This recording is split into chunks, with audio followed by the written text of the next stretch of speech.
What's up, guys? Hey, how we doing? So, Levi Kitchen, did he get a gift? Was Max Anstie robbed?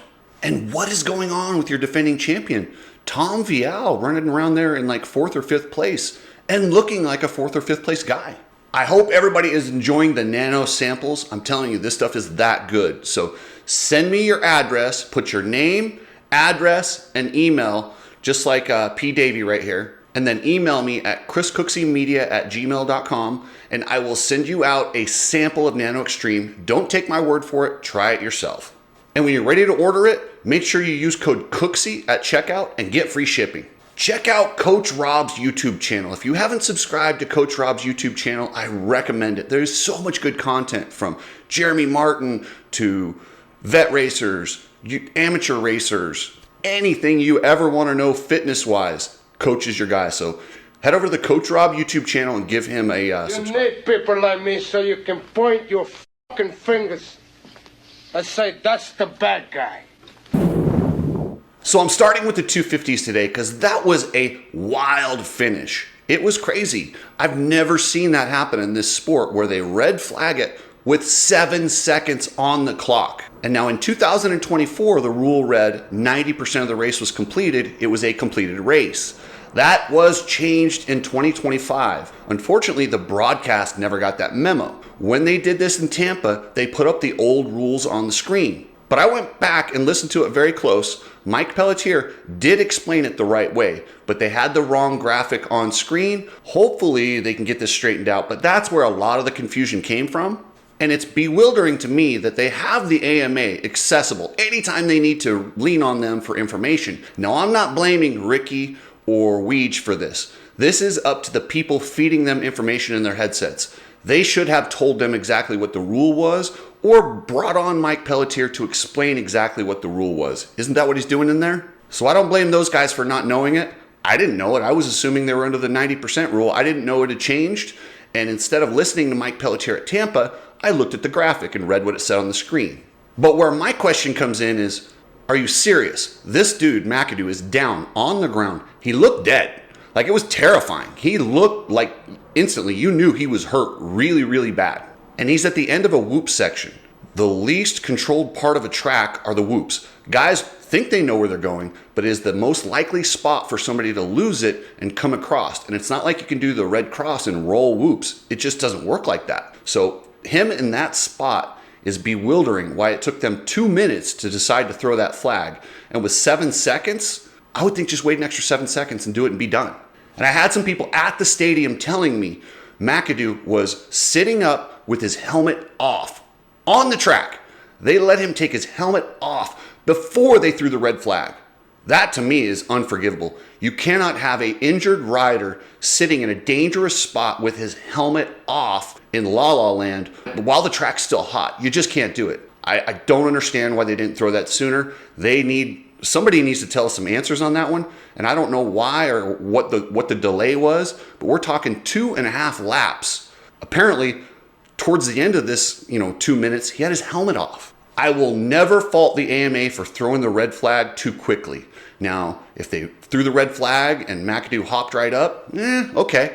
If you're gonna err on the side of caution. When you see a dude laid out and he looks bad, definitely throw the red flag. But we also need that rule because McAdoo exploited this a couple years ago.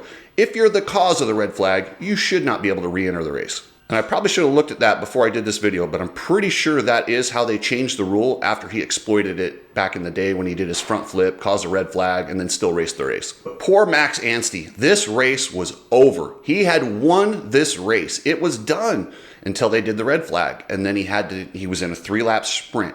Once again, I thought it was green, white, checker. I didn't know the rule was specifically. So anytime there's a red flag and they restart the race must complete at least 3 laps. Why didn't anyone tell Ricky and Weege this? Come on, they sounded like a bunch of idiots up there, and I don't blame them. Whoever feeds them information, and I know they have guys there telling people where to point the cameras and giving them information, that's on you guys, not Ricky and Weege. You guys should have let them know the situation. This is racing at the highest level of our sport.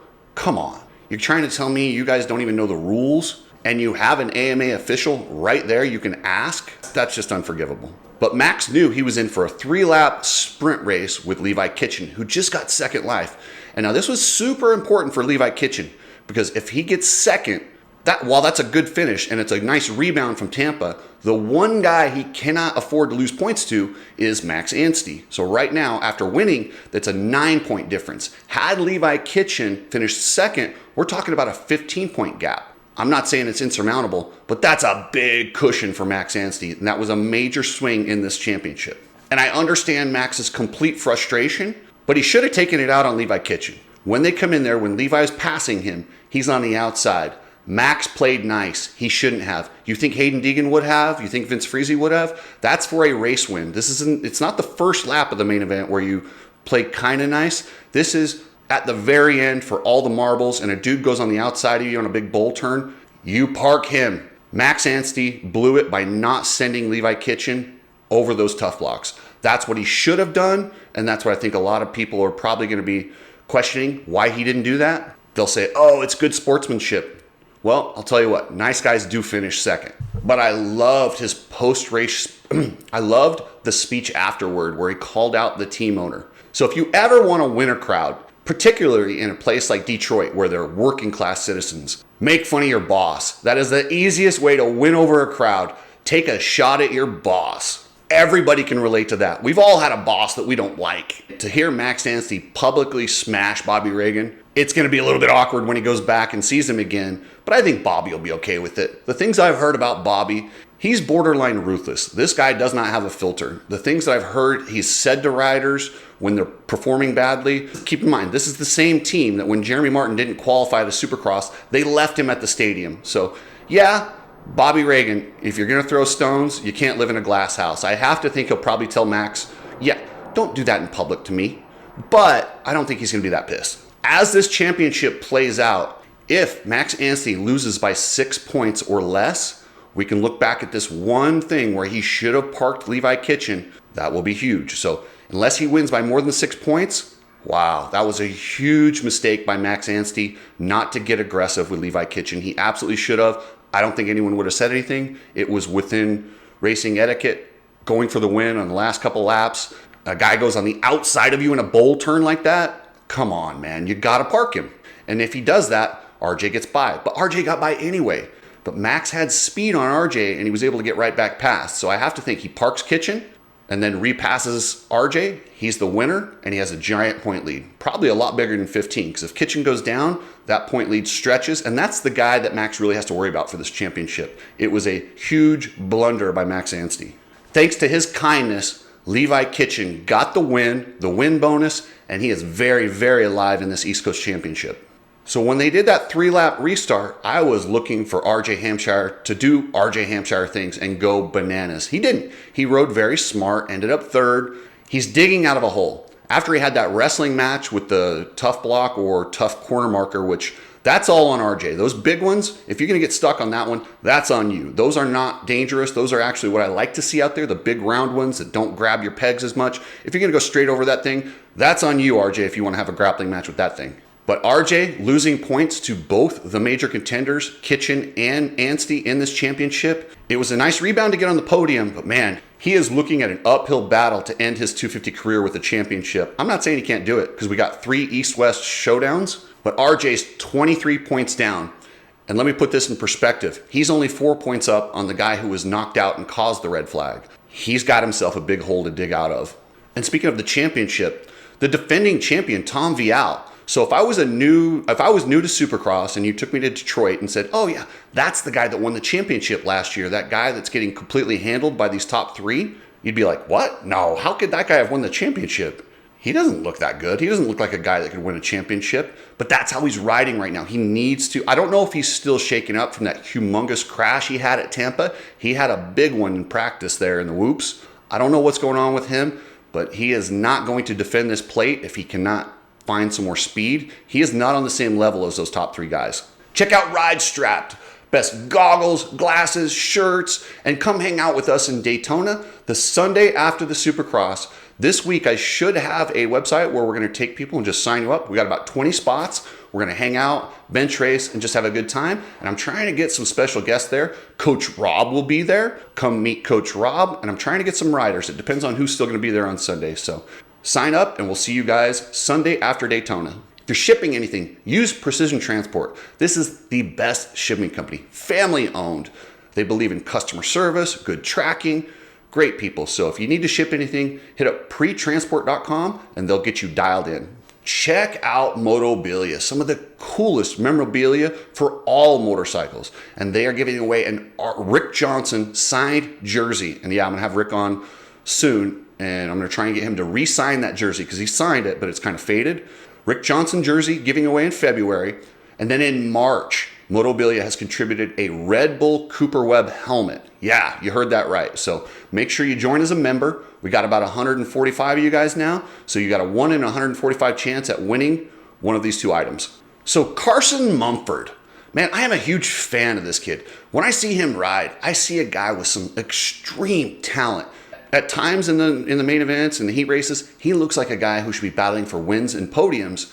It's crazy how he drops off. As soon as a couple guys pass him, this dude folds like a paper towel. I don't know what's going on inside his head, but he totally rides differently. About lap 8 or 9 in that main event, he dropped like a rock. I don't know if it's a mental thing, if he doesn't have the fitness. Something's going on with Carson Mumford and he needs to step up. I don't know if it's a mental thing, and that's what I think it is. I think it's a mental thing. He needs to look at himself in the mirror. He's had some issues with teams and he's having some issues with this team. He's a guy who he has the reputation as somebody who always has an excuse, blames the bike. It's never his fault. Carson Mumford, you need to take a look at yourself. That bike is good. It might not be a star Yamaha, but it is a good bike. Max Anstie won on that bike. Shane McElrath won the World Supercross and looked amazing on that thing in Australia. While it might not be a star Yamaha, that is a good enough bike to get you up inside the top 5 podiums. And hey, Max Anstie won on it, so you got no excuses. I cannot help but feel bad for Cameron McAdoo. This dude is too tough for his own good. Seeing him laid out on the track like that scared me. My first thought was, oh my gosh, did he die? That went through my head. Thank goodness he was moving and seems to be somewhat okay. Man, he's just a guy that doesn't know when to say when. I am not opposed to guys salvaging their season and riding with major injuries. Happens all the time. But they have to know their limits. They have to ride within themselves. I can't help but think that ACL injury contributed to this crash. The thing about the ACL injury is you can't squeeze the bike like you should. And it's fine when everything goes well, but when you get out of shape, you can't make the corrections because you don't have the strength that you need to do the corrections. He went off, hit a tough block. I don't blame that tough block though, because that tough block was kind of off the track and it was preventing guys from going into the other lane. So while I dislike tough blocks, that wasn't the problem there. What I would like to see is in those lanes, because at some point this is going to happen and I just dread it. These dudes are going so fast in opposite directions, just a few feet from each other. We need to put those, the big barriers they put in front of the mechanics to protect them when they smack people with their pit boards.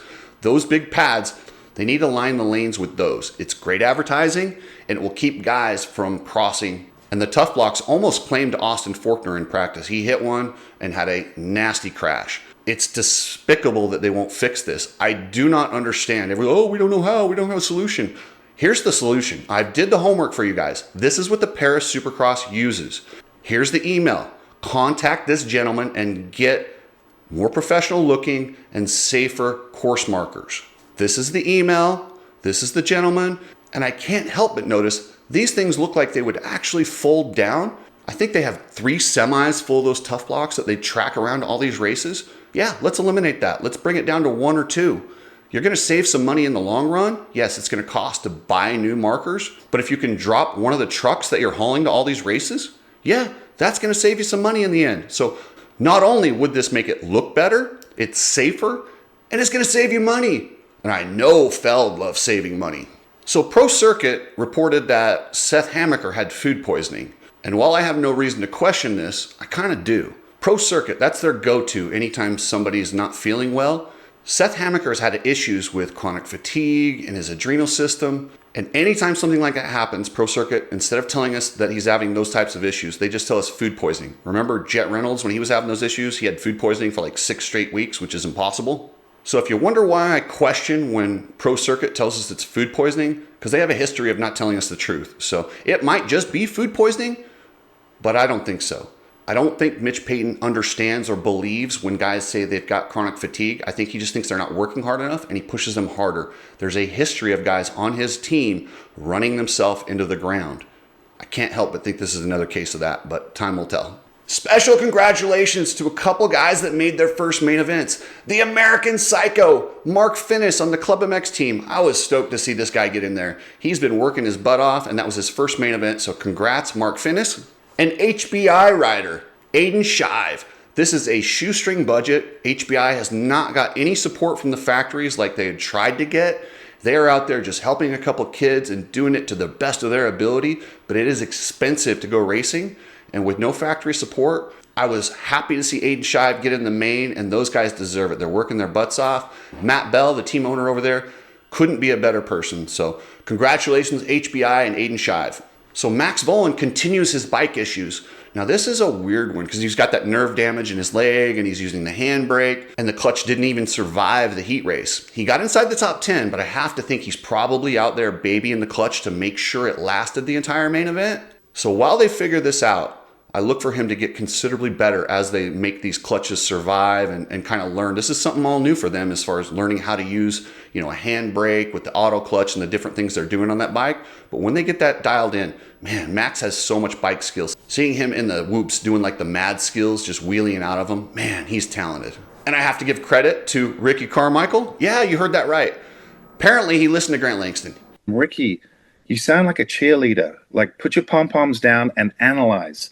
You're the analyst. Analyze what just happened. He still sucks, and he's not my favorite announcer, but he was much better this weekend. He put his pom-poms down a little bit more than normal. He still follows every statement that could possibly make somebody mad with like 17 qualifying statements of how great the person is and how he doesn't like saying it.